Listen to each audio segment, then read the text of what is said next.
Let's talk about a word, obedience. For a lot of us, that word just screams control, right? The loss of freedom. But what if, at its very spiritual core, it means the exact opposite? Today, we're going to dive into a really fascinating analysis that flips the script on religious obedience, seeing it not as a chain, but a key to your ultimate personal freedom. So yeah, this is really the question at the heart of it all, isn't it? Does being devoted to a higher power mean you have to give up your own personal autonomy? I mean, is it a path you're forced down, or is it one you're totally free to choose? Let's unpack that. To really get to the bottom of this, our source material grounds this whole debate in a really powerful real-world story. It's about a couple, and their marriage was, well, it was at a breaking point, caught right in the middle of this exact conflict. So what was happening was the husband was basically using his interpretation of faith like a weapon. His control was absolute. I mean, we're talking a constant barrage of don't do this, don't do that, and just relentless pressure. This wasn't guidance at all. It was straight-up coercion. And it was creating this environment of just intense psychological stress for his wife. Okay, so when he was confronted about all this, what was his justification? Well, it's right there. Religion ordered me to do this. She must obey me. And look, this wasn't just him making an excuse. He genuinely, truly believed that his faith gave him this divine right to enforce his will on her. And that led to the single most important question in this entire story, a question that really cuts to the core of it all.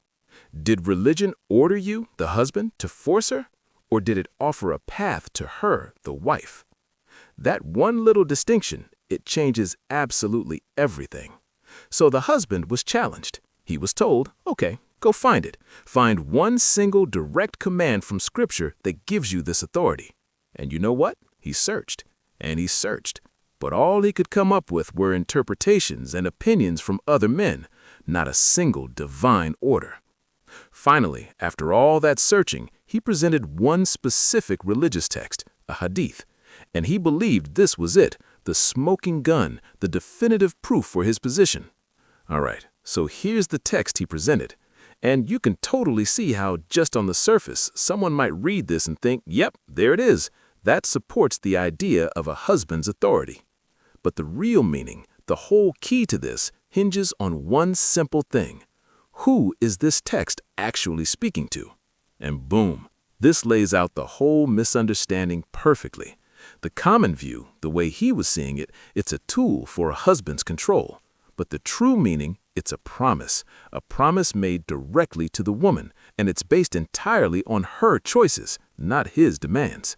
So let's break that down, because this is so important. The text addresses her, the reward is for her, and the choice, it's hers. This means the act of obedience is completely voluntary, something she chooses for her own spiritual benefit.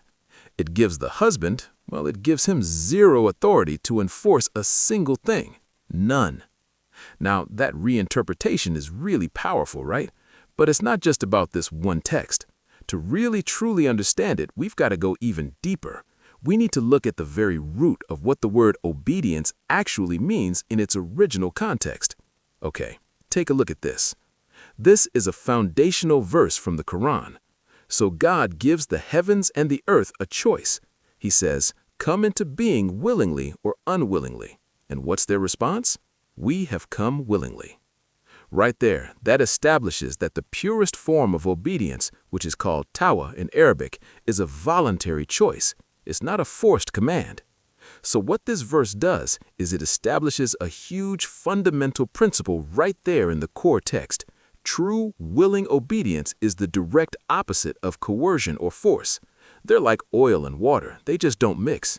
The two concepts are completely incompatible. So this brings us to what obedience or atawa really means. And it isn't just doing what you're told, not at all. It's a voluntary act that needs two essential things to exist at the same time. First, a genuine desire, a real willingness to do it. And second, the actual ability to perform the act. And what's really cool is that the language itself backs this all up. The Arabic root for obedience is tied to two other really powerful ideas. You've got istata, which means ability, just like we said, and then you have tower, which means to volunteer. And just think about that for a second. Volunteering is something you choose to do, right? It's driven by your own free will. This connection completely pulls the idea of true obedience away from any hint of force or compulsion. So when you put all of these pieces together, the entire concept just flips on its head. Suddenly, faith isn't about restricting your autonomy, it's about unlocking it. And this is the ultimate takeaway, really. When faith is misunderstood and used as a tool for control, it becomes a cage, it traps you. But when it's understood correctly as this personal path of voluntary choice, it becomes the very key that unlocks that cage door. The ultimate spiritual goal, then, isn't to submit to other people, it's to find the freedom that this quote talks about, to move away from the servitude of people to the servitude of the Lord of all people. It's about freeing yourself from flawed human demands to connect with something higher. And what that means is that real, true liberty isn't something that's granted to you by other people. You don't find it by changing your external world. It's an internal state. It's a freedom that you cultivate right inside your own mind and heart, completely independent of all the pressures around you. And so we're left with this final, really powerful question to think about. If freedom is truly an internal choice, not something someone else gives you, then where are you waiting for your freedom to come from?